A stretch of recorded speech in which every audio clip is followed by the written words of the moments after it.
welcome to She Thinks, a podcast where you're allowed to think for yourself. I'm your host, Beverly Hallberg, and on this episode, it's fitting that we close 2019 with the topic of private giving, since December is the month when people tend to give the most. And Americans are extremely generous, giving $428 billion in 2018 alone, but policy changes could have widespread impact on something that's been a part of our American fabric.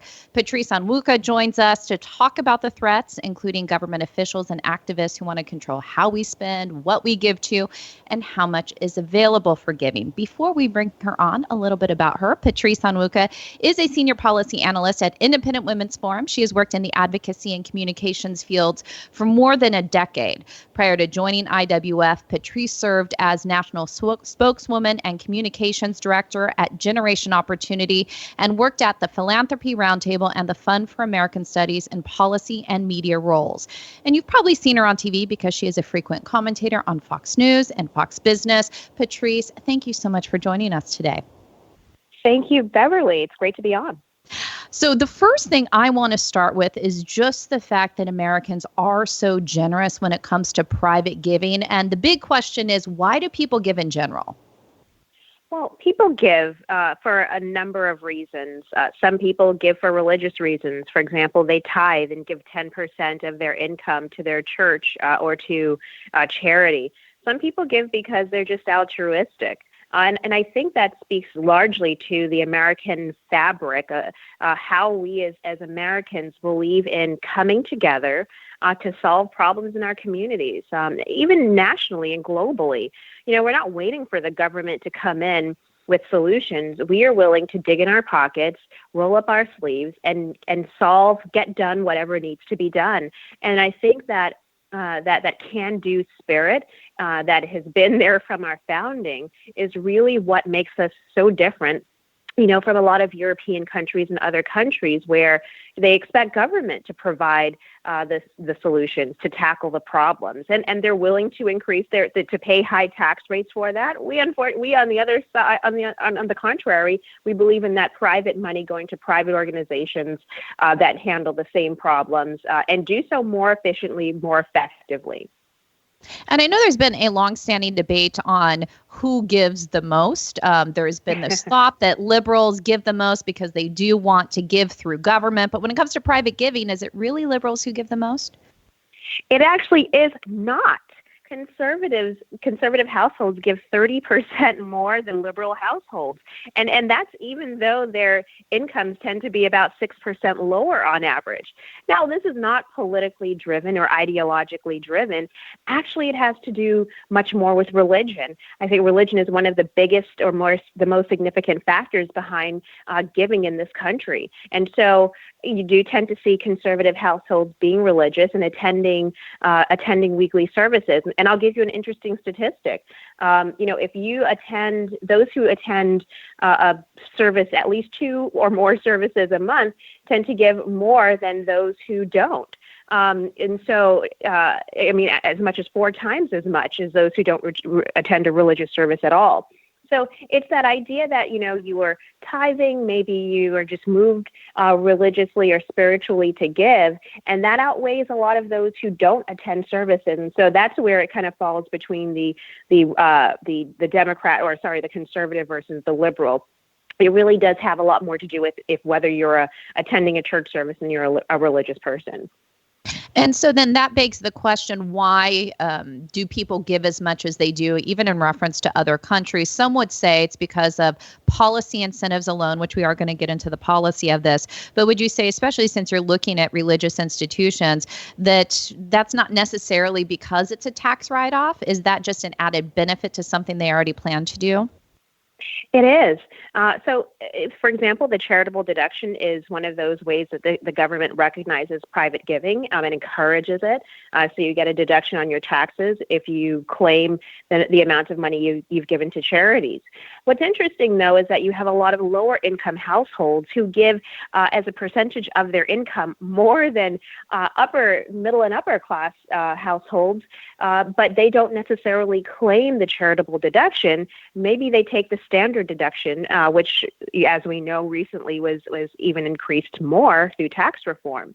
So this idea that the charitable giving and the tax incentives are what motivates all givers in this country is very wrong. And so I think, and we'll talk about the tax implications, but when we think about giving, the spirit of giving, it is very much something that's altruistic, that's spiritual, that is just about that individual really wanting to make a difference in their communities and in the lives of other people than it is about the charitable deduction or the tax incentive. Now, that's not to say that taxes don't matter. And so, yeah, at this time of year, there's a reason why nonprofits get as much as 30% of their budgets from charitable giving before December 31st. So it plays a role, but it's not the primary role.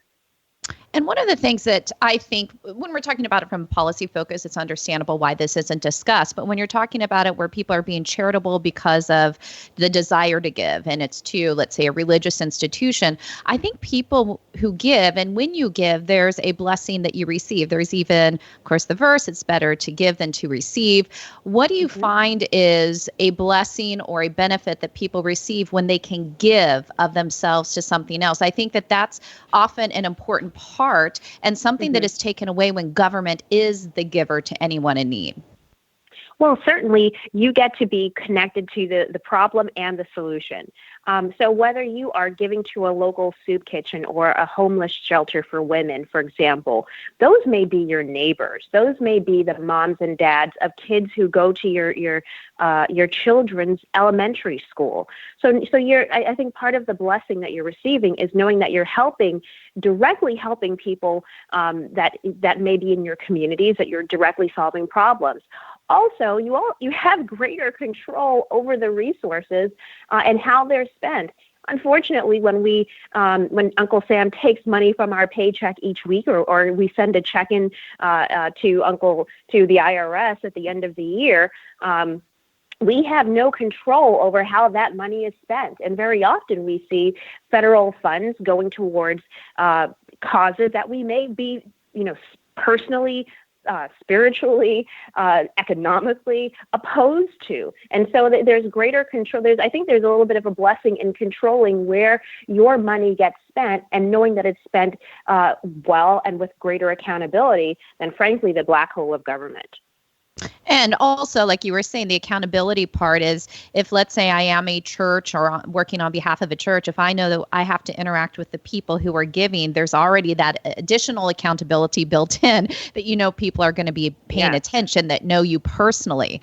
One of the things that I've wondered is, as government grows and government becomes more responsible for welfare and helping people in the country, is there then a tendency for people to give less as their taxes go up?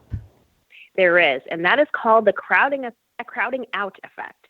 So in essence, people give to charities thinking about the total amount that the organization is receiving, not necessarily about who's giving to it. So if, for example, that a charity of your choice, maybe your church, maybe an animal shelter, has just received a new government contract of $10,000, well, suddenly you're thinking, well, I guess they really don't need the money that I usually contribute to that annual $10,000 fundraising event that they put on.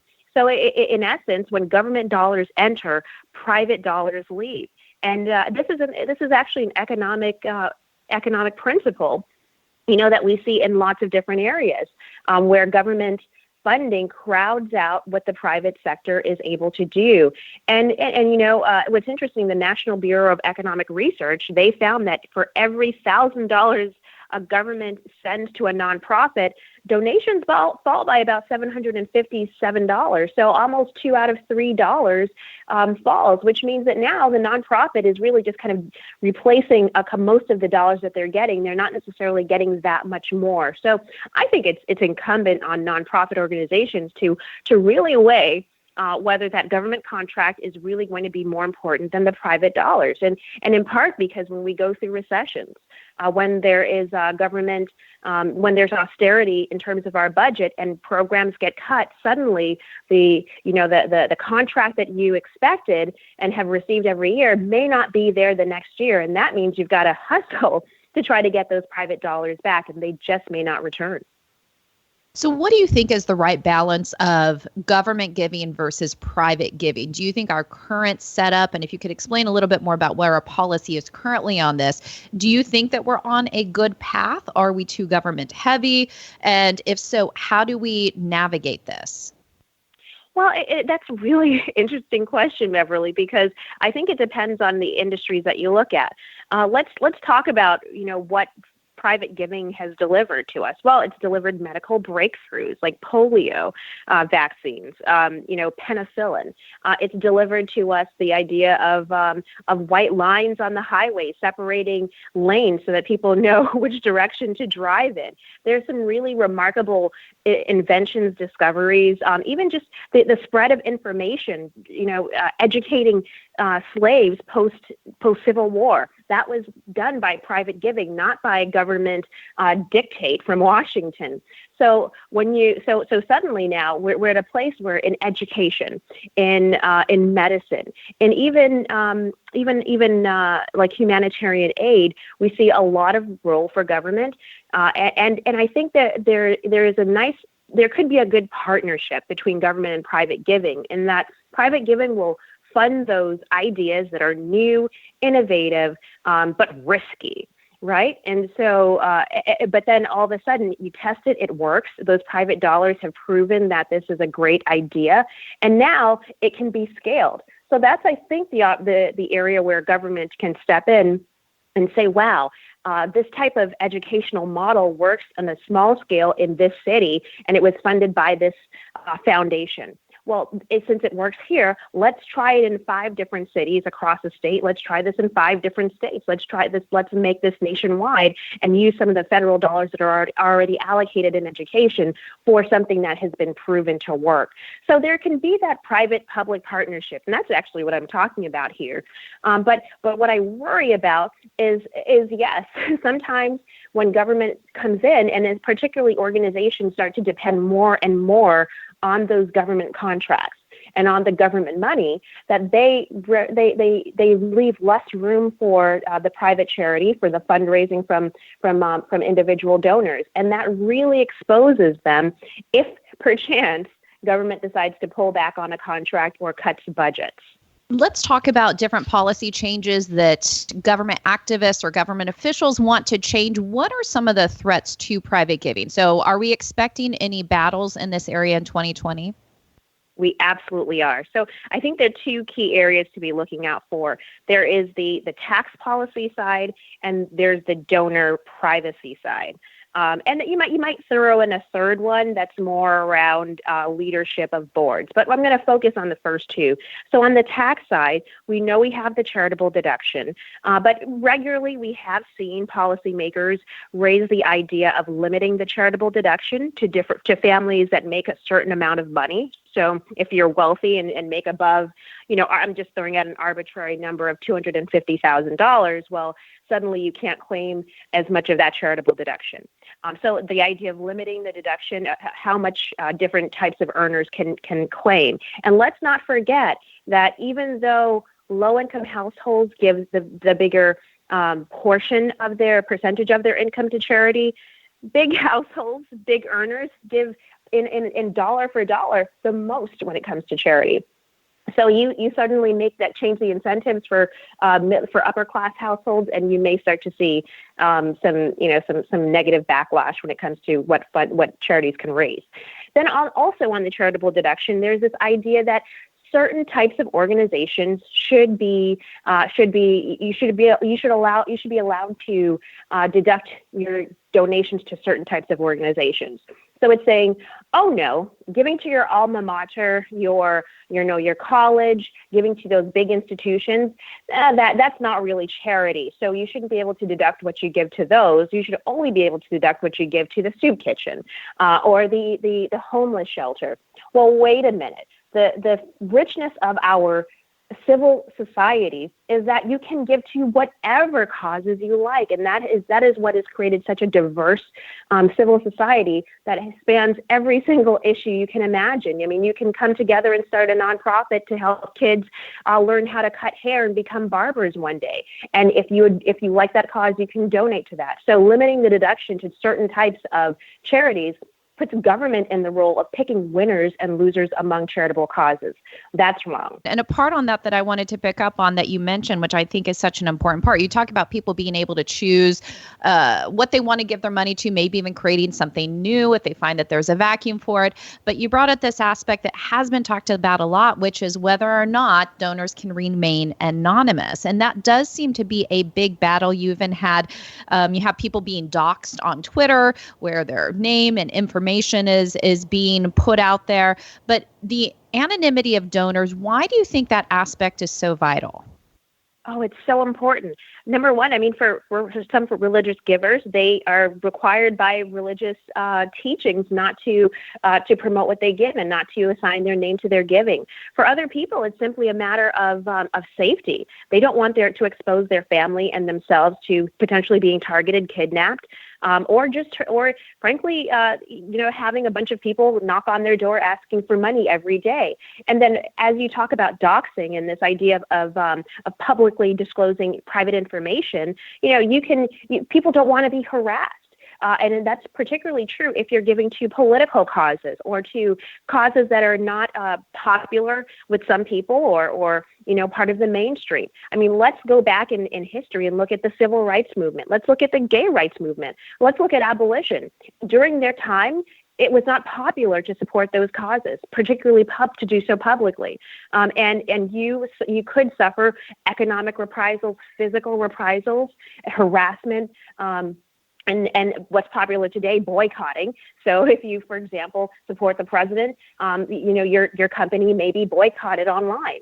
And so this idea that you should be able to keep your donation private, if you so choose, is very much a part of charitable giving and our history, and should continue to remain so. But we do have states, and this is really a state issue we're seeing, introducing donor privacy laws, and they're really painted as this bringing sunshine to charitable giving and bringing sunshine to philanthropy, but it exposes people who would rather remain anonymous for many good reasons. It's not about, being a nefarious reason. It could just be that you want to protect yourself and your family, and you want to make sure that you're not going to be harassed. And so we've got to push back against those challenges that we see coming up at the state level.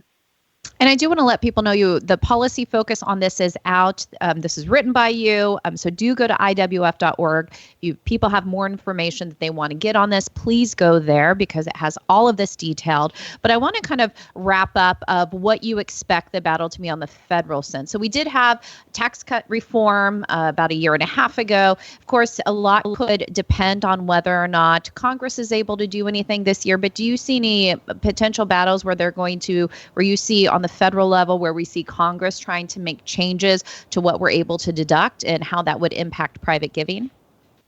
Well, I think you're always going to see Congress, or particularly those on the left, float these ideas around greater, transparency in giving. You may see that if, for example, the House, the Senate flips and the presidency flips, you may have now an administration that's looking for greater revenue and will target the charitable sector for greater revenue, whether that's changing the deduction, as I talked about, limiting it to certain types of income levels, or frankly, just increasing taxes. I mean, what's great about giving is that when you have more discretionary income, you have more money to give, and that could be beyond your tithe or beyond what you usually do. And so when you start to look for revenue, and that could be increasing taxes or limiting the charitable deduction or other types of, or even, putting limits on other types of giving vehicles, such as donor advised funds, those are areas where at the federal level, I think we need to be on the lookout. Now, again, that's going to depend on, I think how the 2020 elections go. But these are not issues that are going to go away. I think they're going to be continual issues because you're always going to have a society where there are people who believe that, let's give government all of the money to solve problems, and then others who believe, actually, I think I and working with my community, other nonprofits are better able to solve those problems. So as we hear a lot of politicians, especially some candidates right now, talking about the wealthy should be paying more, we have too many millionaires and billionaires. If we did tax the highest income earners in this country, would we see a dramatic impact on different organizations, nonprofits that we like? Would their donations decrease, do you think? I think they would, because these are wealthy donors tend to be a little bit more motivated by the tax implications. Certainly, they're able to get a bigger benefit because they're not taking the standard deduction; they're actually itemizing. But I think that when you start to really chip away at the income that they have, they're going to say, well, you know what should I do? What can I do with the giving? Now, I don't necessarily think we would see giving drop, 50%, 30%, but I think it would make enough of a dent that, you could see scholarships at risk. Colleges and universities could see a decrease in the funding that they're receiving from their alumni networks. There may be some decisions about, what projects to fund, and some of the more traditional charity type organizations may benefit, and others that tend to be considered, that's nice to do, they may not get as much money. So, I just think that we want to ensure that charitable giving, that we continue to encourage charitable giving, that policymakers recognize and continue to protect the role that it has in our country, and to encourage it. And so, wouldn't it be amazing? Right now, I think we give about 1.5% of our gross domestic product, which we're talking about $428 billion a year. Imagine if we were giving 1/10 of that. Imagine what problems could be solved in our communities. And I think that would be great to get to if we could get there. And final question for you. I'm going to put you on the spot a little bit. I didn't tell you I was going to ask you this, but since we're only a few days away from 2020 and people can still get in their donations and therefore get a tax deduction, why do you think IWF is a place people should donate to? Independent Women's Forum is a place where women have put together common sense policy solutions that span a range of issues, but we're really trying to make a difference with these policies. And, I think we have a track record of coming up with ideas that actually have, get turned into real policies that have a better impact on people's lives. And I'm talking about everything from earned leave around maternity leave to tax policies. I think we believe that the best outcomes for women, for families, for all Americans is when we have more control over our resources, our time, our businesses. And those are the types of policies that we really push for. So, I think that we're a great organization to invest in. You can even invest in us through Amazon Smiles when you are trying to get that last minute package. But investing in public policy could be just as critical as investing in soup kitchens and animal shelters. And I'll put my own plug in as well. IWF, I think, is a great organization. It's been a pleasure for me to be a part of it as a fellow in the past year. And I can honestly say, even prior to being officially affiliated with IWF, that the policies that you all researched and that you've worked on and that you've been working on, Patrice, have benefited me as a business owner. So I want to give that push for people out there as well. If they're looking to give, Independent Women's Forum is a nonprofit organization that you can give to. And since we're talking about private giving today, why not put the plug? And do check out Patrice's policy focus on IWF.org on private giving if you want more information. But for now, Patrice, thank you so much for joining us. Thank you, Beverly. And before you go, I did want to let you know of a great podcast you should subscribe to in addition to She Thinks. It's called Problematic Women, and it's hosted by Kelsey Bowler and Lauren Evans, where they both sort through the news to bring stories and interviews that are of particular interest to conservative-leaning or problematic women. That is, women whose views and opinions are often excluded or mocked by those on the so-called feminist left. Every Thursday, hear them talk about everything from pop culture to policy and politics by searching for Problematic Women wherever you get your podcasts. Last, if you enjoyed this episode of She Thinks, do leave us a rating or a review. It does help, and we'd love it if you share this episode. Let your friends know where they can find more She Thinks episodes. From all of us here at Independent Women's Forum, thanks for listening.